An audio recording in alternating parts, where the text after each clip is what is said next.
My sister spent years tearing herself apart over not looking like the girls on Instagram, but when she announced she secretly planned multiple surgeries and our entire family exploded into the worst fight we've ever had, none of us expected the terrifying collapse that finally forced us to face the truth. +1 update. When I was younger, I used to think family drama was something that happened in other households, the kind you hear about but never experience yourself. I grew up believing we were stable, normal, grounded. It wasn't until last year that I realized stability can shatter quietly, then explode all at once.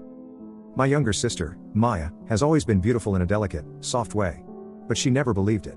Somewhere around her late teens, insecurity took hold of her like a parasite. It started with comparing herself to the girls she saw on Instagram, models with sharp cheekbones, impossibly tiny waists, and curated lives.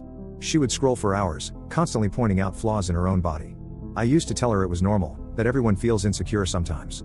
I didn't understand how deep it went. Then came the enhancement phase, as she called it.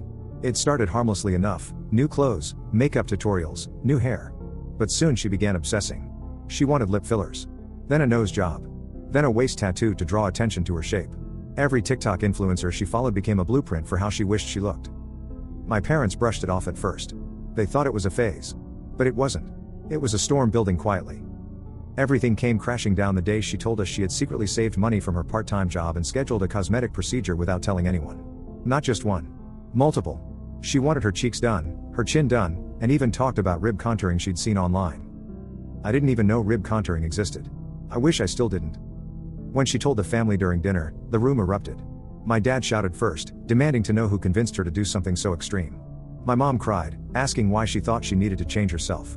The whole time, Maya sat there numb, as if none of us understood her world at all.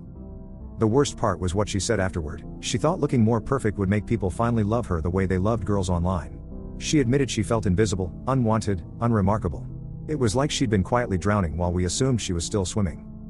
She moved out the next day and stayed with a friend who apparently encouraged all of these procedures.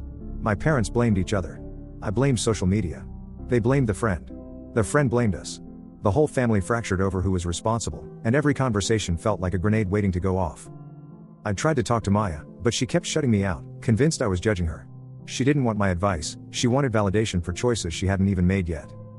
Weeks passed. Then a month. The silence grew heavier than the arguments. It felt like she wasn't just leaving the house, she was leaving us entirely. Update, 6 weeks later. I wish I could say things changed because of something hopeful. But the truth is, it changed because everything got worse before it got better. 2 weeks ago, Maya was rushed to the hospital after collapsing at her friend's apartment. A combination of exhaustion, dehydration, and stress from obsessively dieting before her scheduled procedures sent her body into panic.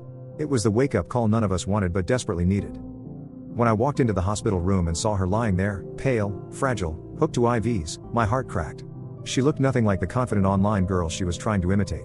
She looked like a child who had carried too much weight for too long. For the first time in months, she cried in my arms. She admitted she felt trapped between wanting to look perfect and knowing she was losing herself in the process.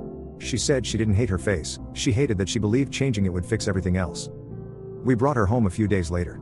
The procedures were cancelled. Her friend blocked us when she found out, which honestly was a blessing. My parents agreed to family therapy. Maya agreed to individual counseling. It's not perfect. She still struggles, still compares herself, still slips sometimes. But she's talking. She's asking for support instead of hiding everything. She deleted half her social media and started journaling instead. She even said she wants to learn how to like herself without filters for the first time in years. We're all still healing from the damage, the arguments, the distance, the fear, but for the first time in a long time, it feels like we're moving towards something instead of away from each other. I'm not pretending everything is fixed. But I finally feel like I have my sister back. And for now, that's enough.